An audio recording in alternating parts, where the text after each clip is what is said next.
Hey guys, welcome back. If you're new here, my name is Becca and today we're going to talk about how I haven't read your favourite book.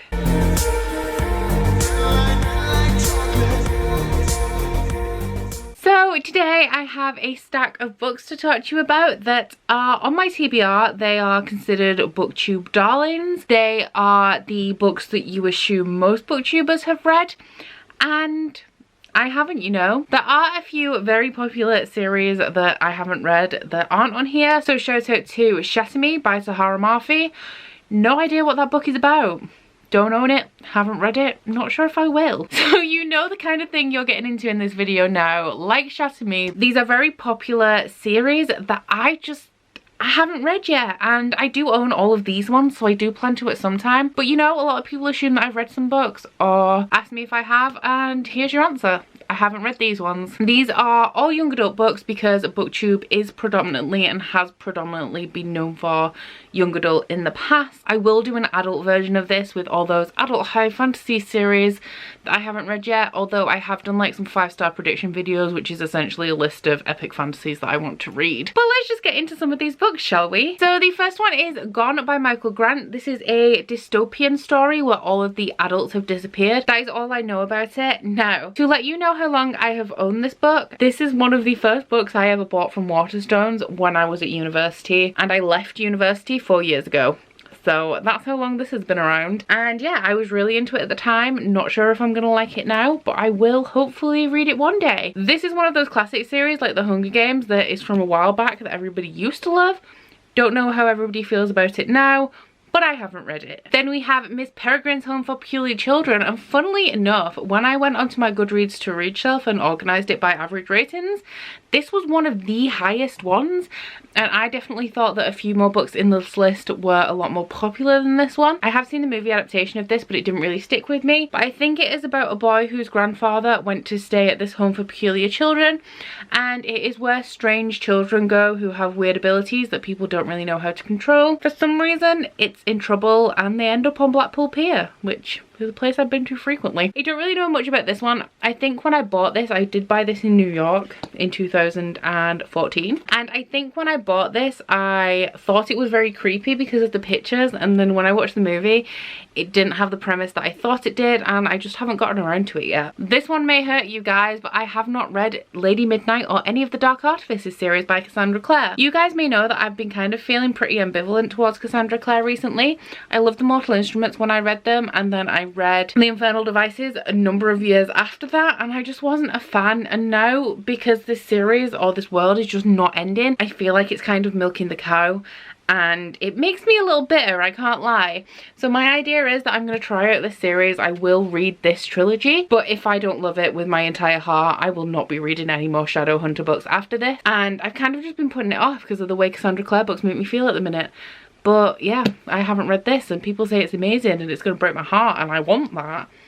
I'm just worried. This one is pretty well known that I haven't read. It is on my April Bookopoly TBR, but that is Illuminae by J. Kristoff and Amy Kaufman. I've kind of been putting this off because I expect to love it with my whole heart, and I want it to be this beautiful magical experience, so I just haven't read it at all yet. J. Kristoff is one of my favourite authors, as you know. I really like the 2 books that I've read in the Nevernight Chronicle and the 2 books that I've read in the Storm Dancer series. So this is a science fiction, and I believe a company or something like that attacks this planet, and these 2 teenagers have to flee, and they're in the middle of a breakup. And do they end up on 2 different ships?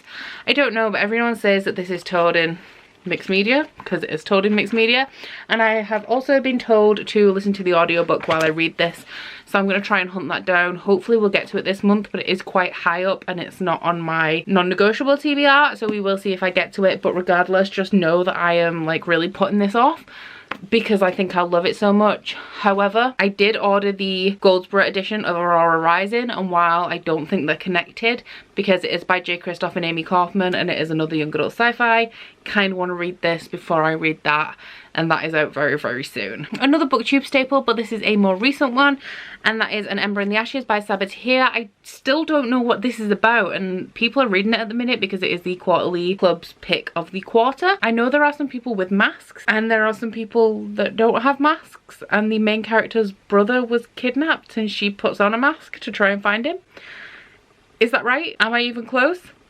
I don't know. One of the reasons I don't really want to read this yet is because, like The Diviners, which is another book that I don't own and will not buy, they keep changing the covers with every book that is released, so I would rather wait until the series is finished and have a full matching set. I picked this one up secondhand, but I would rather buy a full matching set than read this sort of in the time that it's been released and have 4 different editions of the series. So don't mind putting this off for a little bit longer, but I do think I will like this one. This is one that people either love to hate or hate to love, and that is the Selection series by Kira Cass. Randomly, my best friend bought me the entire series for Christmas a couple of years ago, and I have not read any of them. I have the original trilogy and the 2 spin-offs. This is a dystopian that has some sort of competition. I think it's kind of like a debutante situation, although I have no idea what they're trying to win. I've heard this be described as kind of like bookish junk food, which, to be fair, I'm not mad about. Like, we all need books like that sometimes. I've been asked before whether I'd rather read 50 5-star books or 100 books that like span the entire star system,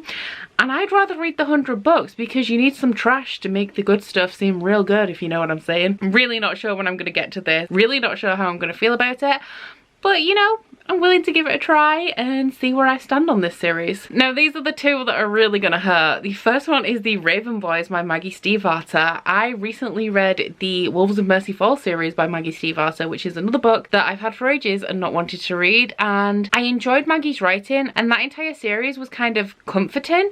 It was very atmospheric and very soothing to me.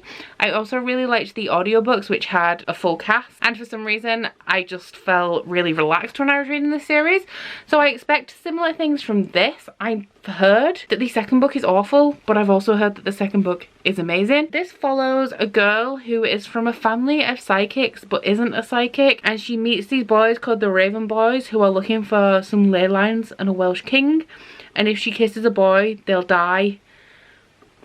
I don't know, but it's character driven, which I've discovered recently that I really quite like, and I'm actually excited to get to this one. It's just a matter of when. Okay, now this one's gonna stab you. This is the painful one, guys. I haven't read 6 of Crows by Leigh Bardugo, and the reason I have not read this is that when it was published I had already read the Grisha trilogy, and people were reading this, they were saying it was really, really good. I thought, okay, I'm gonna read this, but my issue with the Grisha series is that the Russian words I didn't always get to grips with. It took me a long time to come to terms with what they actually meant.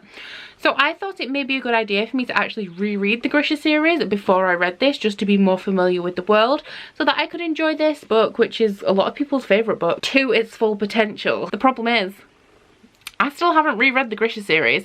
I also have Language of Thorns by Leigh Bardugo, and I want to do a full Grisha readathon, or personal readathon, not like an official one, where I reread the Grisha and then read half of Language of Thorns and then read 6 of Crows and Crooked Kingdom and then read the other half of Language of Thorns. I just haven't gotten around to it yet, so I haven't. This is one that I didn't plan on including in this video, but I remembered I had it, so I thought I might as well, and that is Uglies by Scott Westerfeld. This is a dystopian, and I think if you're ugly you can be made pretty. So on your 16th birthday you turn pretty. However, I imagine that you have to meet some criteria for that. I don't really know what this is about. I feel like the synopsis of this is quite problematic, so I'm guessing that somebody is fighting against this system of being turned pretty when you get to a certain age.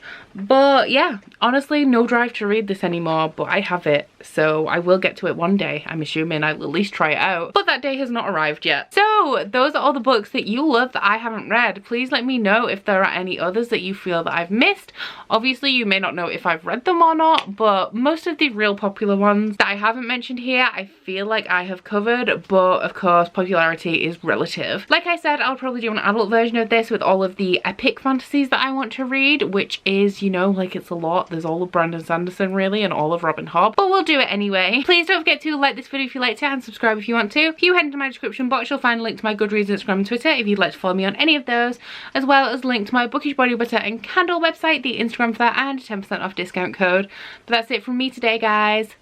Bye! Oh, you bite your friend like chocolate. You say you're a go when nobody knows, with guns hidden under our petticoats. We're never gonna quit it, no, we're never gonna quit it, no.